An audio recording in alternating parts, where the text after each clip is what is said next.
প্রিয় সপ্তম শ্রেণীর শিক্ষার্থী বন্ধুরা, আজকের পর্বটা হচ্ছে তোমাদের 1.1-এর 4 নাম্বার প্রশ্ন নিয়ে। তো আমি ধারাবাহিকভাবে 4 নাম্বার, 5 নাম্বার এবং 6 নাম্বার প্রশ্ন নিয়ে তোমাদের সমাধান দিব। তো 4 নাম্বার প্রশ্নে কি বলা আছে দেখো, নিচের সংখ্যাগুলোকে কোন ক্ষুদ্রতম সংখ্যা দ্বারা ভাগ করলে ভাগফল পূর্ণবর্গ সংখ্যা হবে।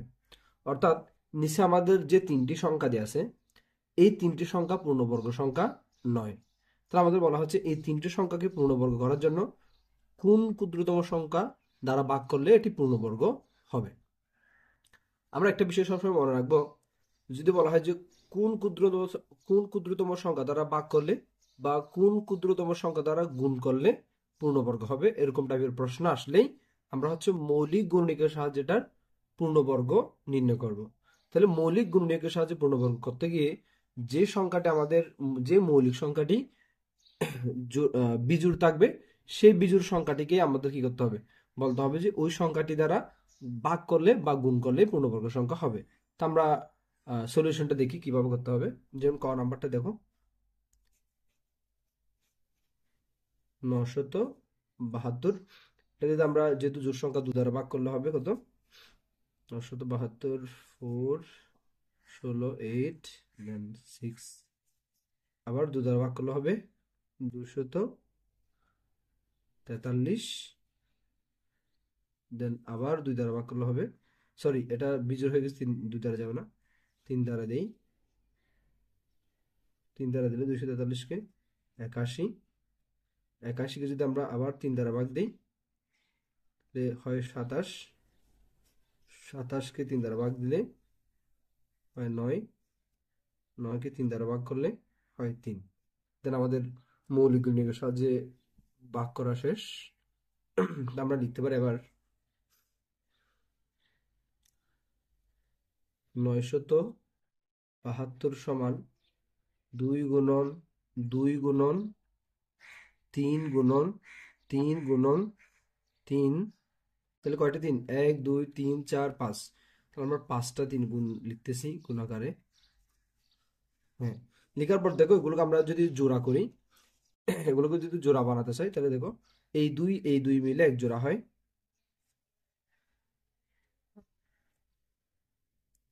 গুণন এই দুটো 3 মিলে এক জোড়া হয়,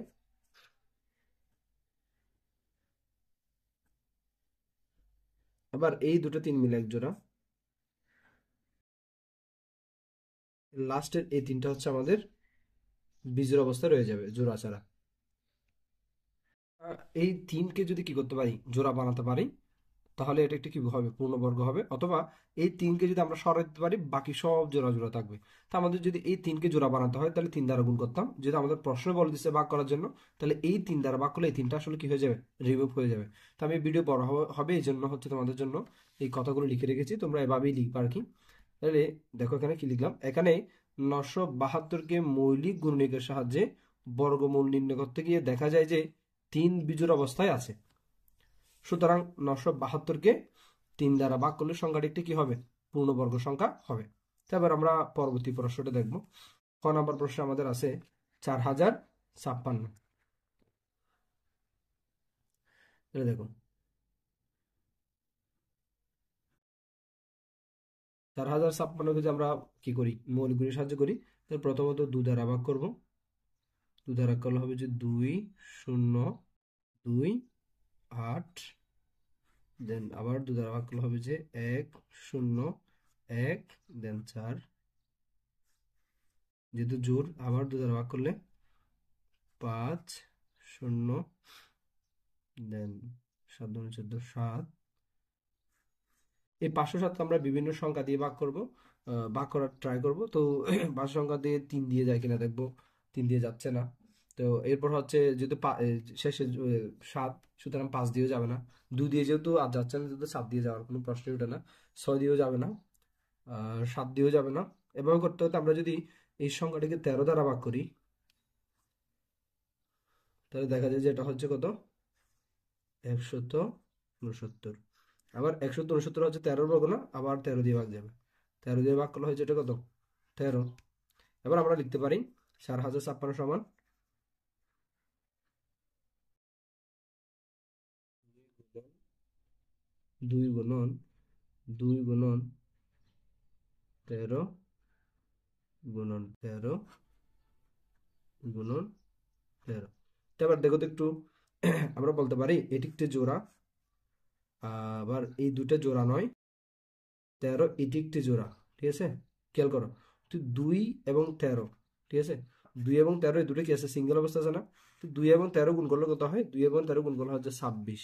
ঠিক আছে, যদি এরকম হয় এখানে আমাদের দুটো সংখ্যায় যদি সিঙ্গেল অবস্থা থাকে, দুটো সংখ্যা যদি সিঙ্গেল অবস্থা থাকে, তাহলে তাদের গুণফল হচ্ছে কত? 26 না? তা আমরা বলবো যে এই সংখ্যাটিকে অর্থাৎ 4056কে 26 দ্বারা গুণ করলে বা 26 দ্বারা ভাগ করলে এটা একটু পূর্ণবর্গ হবে। তা আমাদের বলছে যে কত দ্বারা ভাগ করলে, তা আমরা বলতে পারি এটা 26 দ্বারা ভাগ করলে। তাহলে লিখাটা কি লিখবো? আমি লিখিটা তোমাদের লিখে দিচ্ছি না, তোমরা জাস্ট এইভাবে করে লিখবা আর কি। লিখবা যে কি, এখানে 972কে মৌলিক গুণনীয়কের সাহায্যে বর্গ নির্ণয় করতে গিয়ে দেখা যায় যে 2 এবং 13 বিজোড় অবস্থা আছে। 2 এবং 13 কি আছে? বিজোড় অবস্থায় আছে। তাহলে 2 এবং 13 এর গুণফল কত? 26। তা আমরা লিখবো সুতরাং সুতরাং 4056কে 2 গুণন 13 26 দ্বারা কি করলে? 26 দ্বারা ভাগ করলে, 26 দ্বারা ভাগ করলে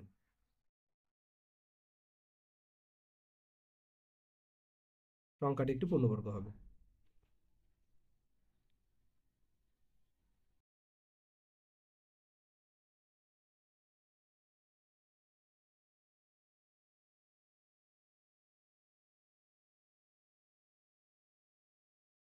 দেখো, যদি আমাদের বলা হয় যে কত দ্বারা ভাগ করবে বা কত দ্বারা গুণ করবে, তা দুটারই আসলে দুটা একই নিয়ম, মানে কত দ্বারা গুণ করলে বা কত দ্বারা ভাগ করলে বললে আমরা এরকম করে মৌলিকগুলির সাহায্য করব। করার পর যেগুলো সিঙ্গেল আছে তাদের গুণফল সমান বলবো যে এত দ্বারা গুণ করলে বা ভাগ করলে এটি একটি কি হবে? পূর্ণবর্গ সংখ্যা হবে। আমরা গ নাম্বার প্রশ্নটা দেখবো এবার।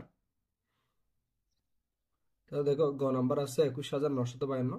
21952 এই সংখ্যাটিকে আমরা দেখবো মৌলিকগুলির সাহায্যে ভাগ বর্গ নির্ণয় করলে কি হয়।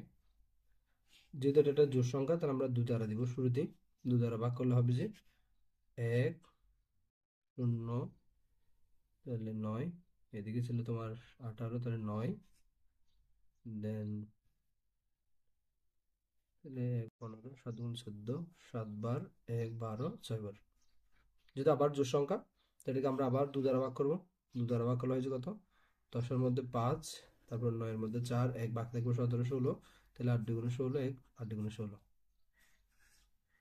আবার 2 দ্বারা ভাগ করলে, যেহেতু আবার জোড় সংখ্যা, 2 7 4 দেন 4। ঠিক আছে, আবার 2 দ্বারা ভাগ করলে হবে যে কত? 1 3 7 2। আবার 2 দ্বারা ভাগ করলে হবে যে কত? 13 6 2 12, তাহলে 6 8 8 2 16, 8, তারপর হচ্ছে 12, তাহলে আবার 6। 2 দ্বারা ভাগ করলে হবে যে কত? 3 4 3 343। তাহলে 343 দেখলে আমাদের 7-এর কথা মনে পড়ে। 7 দ্বারা ভাগ করলে কত হয়? 49। 49 7 দ্বারা ভাগ করলে আর হয় যে কত? 7। এবার আমরা লিখতে পারি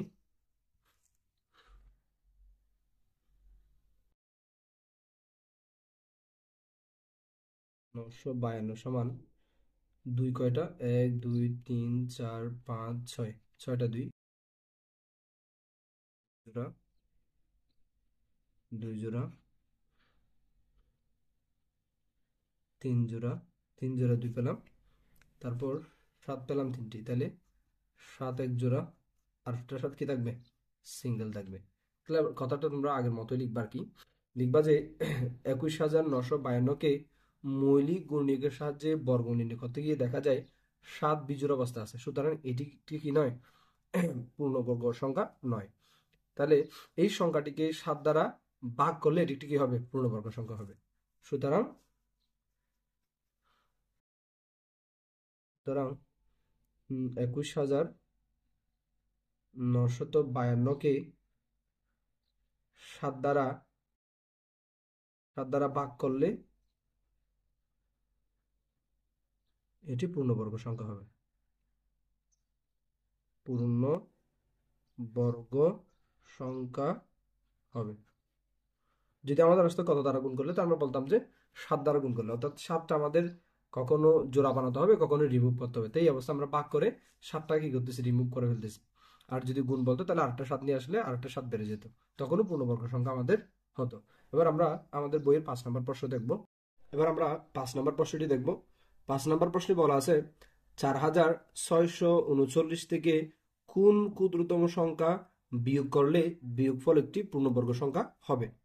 তো দেখো, আমাদের যদি বলা হয় যে কোন ক্ষুদ্রতম সংখ্যা বিয়োগ করলে বা যোগ করলে, বিয়োগ করলে বা কি বললে, যোগ করলে, তাহলে আমরা কোন পদ্ধতি বর্গমূল করব? আমরা হচ্ছে ভাগের সাহায্যে বর্গমূল করব, ভাগের সাহায্যে বর্গমূল করব। যদি আমাদের বলা হয় যে কোন ক্ষুদ্রতম সংখ্যা বিয়োগ করলে বা যোগ করলে, তখন আমাদের যে ওয়েতে বর্গমূল করতে হবে সেটা হচ্ছে ভাগের সাহায্যে। আর যদি আমাদের বলতো কোন ক্ষুদ্রতম সংখ্যা দ্বারা গুণ করলে বা ভাগ করলে, তখন আমরা হচ্ছে মৌলিক গুণনীয়কের সাহায্যে বর্গমূল করতাম। এখন আমরা ভাগের সাহায্যে করব। তাহলে ভাগের সাহায্যে কিভাবে বর্গমূল করব দেখো, 4639 আমরা হচ্ছে ডান দিক থেকে বামে, যেটা এটার পূর্ণ সংখ্যা, পুরোটা কোনটাও দশমিক নেই, তো আমরা হচ্ছে কি করব, এই যে এক জোড়া করে দাগ দেবে, দু জোড়া। তো এখন আমরা যেটা করতাম, প্রথম এই এক জোড়া যেটা হচ্ছে 46, তা আমরা দেখবো যে 46 কি ডিরেক্ট কোন একটা সংখ্যার বর্গ কিনা, বা যদি বর্গ না হয় তার পূর্ববর্তী সংখ্যাটা আমরা দেখবো। দেখতেছি 46 হচ্ছে আমাদের পূর্ণবর্গ সংখ্যা নয়, তাহলে এর পূর্ববর্তী সংখ্যা আমাদের বর্গমূল আছে, যেমন হচ্ছে তোমার এর পূর্ববর্তী, যেমন আমাদের 36, 36 বড় হচ্ছে 7 7 49, দেখো অর্থাৎ 46-এর বড় হচ্ছে 49, 46-এর ছোট একটা পূর্ণবর্গ সংখ্যা হচ্ছে 36, তাহলে আমাদের নিলে 36-কে নিতে হবে। তাহলে আমরা কি নিতে পারি, 36-কে নিতে পারি। তাহলে এখন দেখো এই জায়গায় যদি আমরা 36 বসাই, তাহলে 36-এর বর্গমূল বসাবো যে জায়গায়, সরি 6। তাহলে দেখো নিয়মটা দেখো, এই জায়গায় আমরা যে সংখ্যাটা আনবো 6, সেই সংখ্যার বর্গ সংখ্যা হবে এই জায়গায়, ঠিক আছে। এই জায়গা হচ্ছে আমরা নিয়ে আসলাম 6, তাহলে 6-এর বর্গ সংখ্যা হচ্ছে কত, 36। এবার আমরা যেটা করবো, 46 থেকে 36 বিয়োগ করবো, 46 থেকে 36 বিয়োগ করলে হচ্ছে কত, 10। এরপর হচ্ছে আরেক জোড়া নামাবো, 39, এই জোড়াটা নামানো। তারপর এই জায়গায় আমাদের আবার এই সংখ্যাটাকে একটা ভাগ, কোন একটা সংখ্যা দ্বারা ভাগ করতে হবে না। তখন আমরা যেটা করবো, ভাগ ফলে যে সংখ্যাটা আমরা পেয়েছি ইতিমধ্যে, সেই সংখ্যাটার দ্বিগুণ সংখ্যা এদিকে নিয়ে আসবো। তাহলে 6-এর দ্বিগুণ কত, 6-এর দ্বিগুণ হচ্ছে 12, এই জায়গায় আমরা হচ্ছে 12 নিয়ে আসলাম। এবার আমরা যেটা করব, এই যে 12-র পাশে, যেমন 12-র পাশে হচ্ছে আমরা বিভিন্ন সংখ্যা বসিয়ে দেখবো, 12-র পাশে আমরা 2 বসাবো, তাহলে 2 দ্বারা গুণ করব। 12-র পাশে যদি আমরা 4 বসাই, তাহলে 4 দ্বারা, যদি যেরকম 12-র পাশে যদি 4 বসাই, 4 দ্বারা গুণ করব। এভাবে করতে করতে আমরা যখন 12-র পাশে বিভিন্ন মান বসিয়ে দেখবো, যেমন হচ্ছে আমরা 12-এর পাশে যদি 8 বসাই, 8 দ্বারা গুণ করি, তাহলে কত হয় দেখো, 8 8 64, 4 হাতে 6, 8 2 16, 16 22, হাতে 2, তাহলে 8 আগে 8, 8 8 2 10, 1000 কত, 24। এই 1024টা হচ্ছে তোমার 1039-এর খুব কাছাকাছি চলে আসে না? তো আমরা 8 দিয়ে যদি দেই, এখানেও 8টা বসাইতে হবে, অর্থাৎ যে সংখ্যা দ্বারা এটাকে ভাগ যাচ্ছে, এখানে যদি আমরা 8 দিয়ে গুণ করি, আমি আবার একটু দেখাচ্ছি, 1000 কত আসবে, 24। এই 1024টা আমরা এই জায়গায় বসাই দিব। এখন যে সংখ্যা দ্বারা এখানে যে সংখ্যা 12-র পাশে বসানোর পর ভাগ গেছে, সেই সংখ্যাটা ফাইনালি কিন্তু আবার এখানে বসাই দিতে, বসাই দিলাম। এরপর 9 থেকে 4 বিয়োগ করলে 5 1। তাহলে দেখো তো, আমাদের যদি প্রশ্নে বলা হয় কোন সংখ্যা দ্বারা বিয়োগ করলে, কোন ক্ষুদ্রতম সংখ্যা বিয়োগ করলে এটা একটি পূর্ণবর্গ সংখ্যা হবে, দেখো তো এই 15 সংখ্যাটা আমাদের অবশিষ্ট রয়ে গেছে না? তাহলে এই 15 সংখ্যাটা যদি আমরা বাদ দিয়ে দিই, তাহলে এটা কি হবে, পূর্ণবর্গ সংখ্যা হবে। তো আমরা লিখবো এভাবে, আমরা লিখবো যে 4639 সংখ্যাটি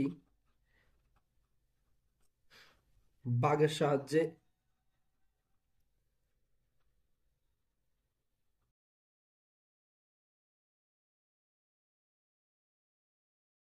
বর্গমূল নির্ণয় করতে গিয়ে দেখা যায়, করতে গিয়ে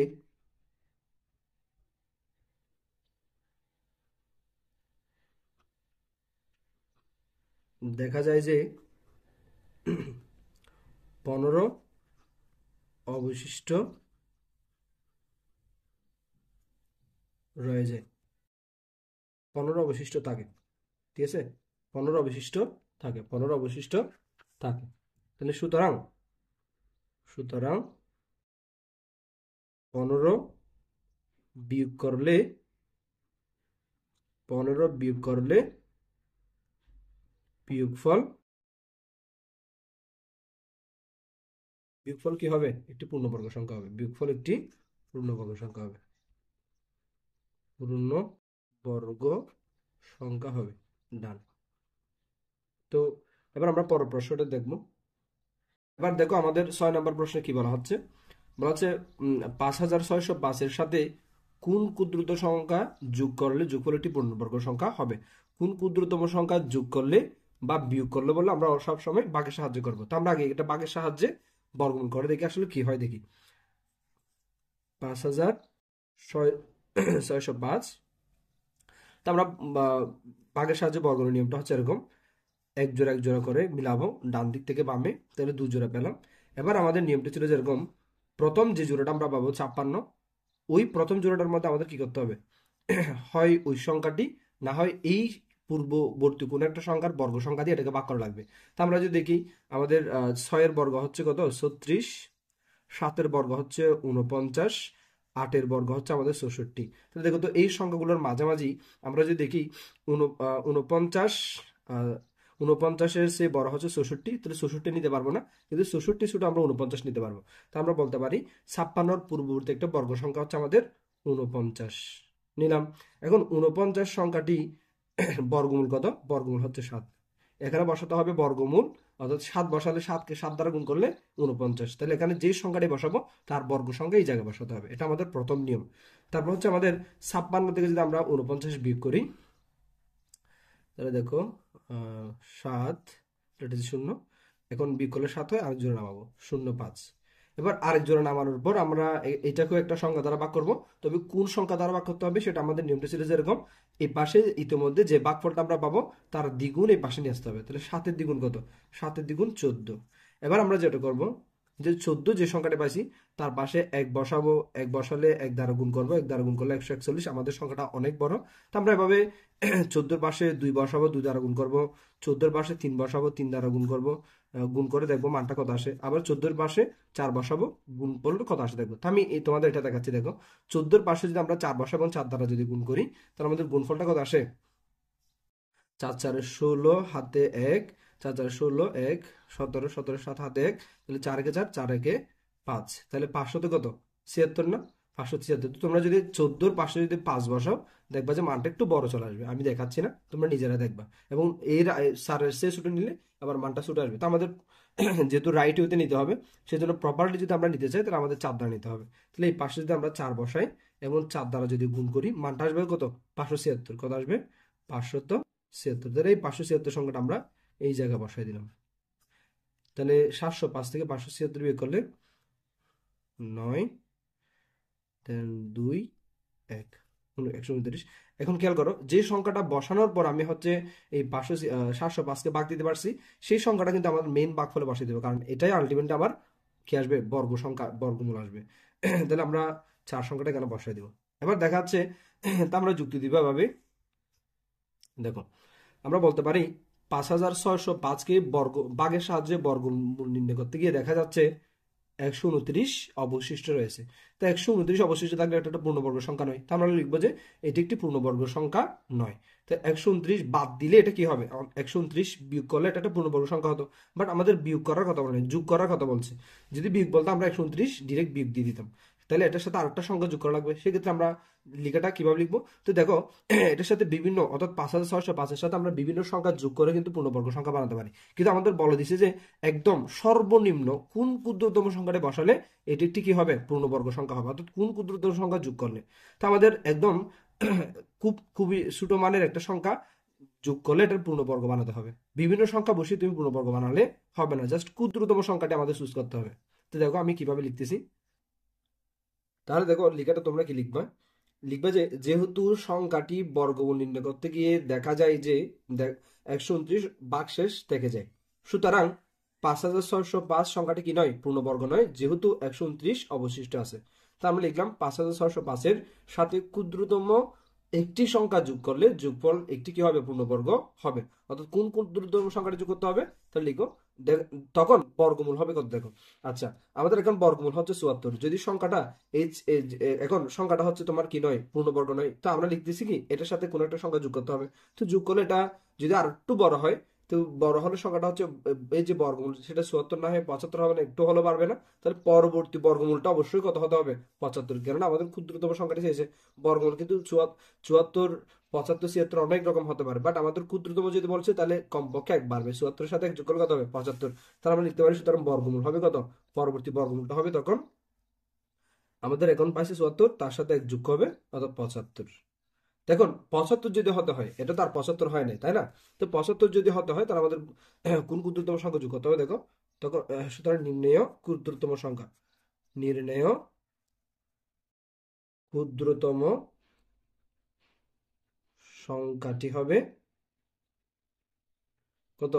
এই যে 75 হোল স্কয়ার মাইনাস কত, যে এই সংখ্যাটি 5605, তো আমরা লিখতে পারি 5605। তো 75কে বর্গ করলে হয়েছে কত?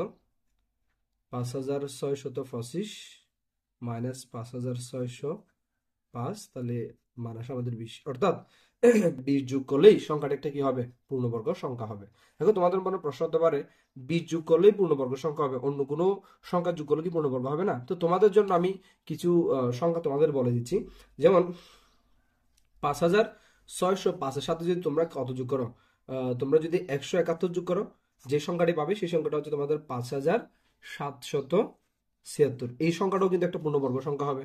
আবার তোমরা যদি চাও 5605 এর সাথে 300 যদি 24 যোগ করো, 324 যোগ করলে 324 যোগ করলে মানটা দাঁড়াবে 5929। এটাও কিন্তু একটা পূর্ণবর্গ সংখ্যা হবে। এভাবে হাজারো সংখ্যাটার সাথে তুমি যোগ করে পূর্ণবর্গ সংখ্যা বানাতে পারবে। কিন্তু আমাদের প্রশ্নে বলছে কোন ক্ষুদ্রতম সংখ্যাটি যোগ করলে এটা পূর্ণবর্গ হতে হবে, সেজন্য আমাদের অবশ্যই এই নিয়মটাই ফলো করতে হবে, অর্থাৎ 74 এর সাথে এক যোগ করে 75 বানাতে হবে, দেন তার সাথে বর্গ করে এই সংখ্যাটি বাদ দিলে আর বাকি থাকবে 20। তাহলে কমপক্ষে যদি আমরা 20 সংখ্যাটা যোগ করি তাহলে এটা একটা পূর্ণবর্গ সংখ্যা হবে। যেহেতু আমাদের ক্ষুদ্রতম বলছে সেই জন্য এই হতে করতে হবে, না হয় আমরা যদি বলতো যে কোনো সংখ্যা তো আমরা বিভিন্ন হইতে এটা করতে পারতাম। তো আমি তোমাদের জন্য প্রশ্নটি আবার একটু রিভাইজ দিচ্ছি, দেখো। আমাদের বলা ছিল যে 5605 এর সাথে কোন ক্ষুদ্রতম সংখ্যা যোগ করলে যোগফলটি পূর্ণবর্গ সংখ্যা হবে। আমাদের প্রশ্নে যদি বলা হচ্ছে যোগ করতে বিয়োগ করতে, তখন আমরা করব হচ্ছে ভাগের সাহায্যে, আর যদি প্রশ্ন বলে যে গুণ এবং ভাগ করতে, তাহলে আমরা করব মৌলিক গুণিকের সাহায্যে। তো আমরা ভাগের সাহায্য করলাম, করার পর 129 আছে, তো আমরা 129 যদি এখানে যদি বলতে বিয়োগ, তো আমরা সরাসরি দুই লাইনে কাজ হয়ে যেত আমাদের, বলতাম 129 সংখ্যাটি বিয়োগ করলে বিয়োগফল এটি পূর্ণবর্গ সংখ্যা হবে। কিন্তু প্রশ্ন বলা আছে যোগ, সেজন্য আমরা 129 এর সাথে, সরি 5605 এর সাথে কোন একটি ক্ষুদ্রতম সংখ্যা আমাদের অবশ্যই যোগ করা লাগবে। তো আমরা এইভাবে কথাগুলো লিখবো যে সংখ্যাটি পূর্ণবর্গ করতে গিয়ে দেখা যায় 129 অবশিষ্ট আছে, ভাগের সাহায্যে বর্গমূল করতে গিয়ে, তাহলে এটার সাথে হচ্ছে আমাদের কোন একটি ক্ষুদ্রতম সংখ্যা যোগ করলে এটি একটি পূর্ণবর্গ সংখ্যা হবে। আর সেই বর্গমূল সংখ্যাটা অবশ্যই ক্ষুদ্রতম সংখ্যা বলছে, যার জন্য সংখ্যাটা অবশ্যই কত হবে? তার বর্গমূলের পরবর্তী সংখ্যাটা হবে, অর্থাৎ 74-এর পরবর্তী সংখ্যাটা হচ্ছে 75। এখন 75কে বর্গ হলে আমাদের মান আসে কত? 5625। কিন্তু আমাদের প্রশ্ন দিয়ে আছে 5605, তাহলে 5605 বিয়োগ করলে আরো 20 কি আছে আমাদের? কম আছে এই সংখ্যাটা, তাহলে 20 সংখ্যাটা যোগ করলে তবে এটা কি হবে? পূর্ণবর্গ সংখ্যা হবে।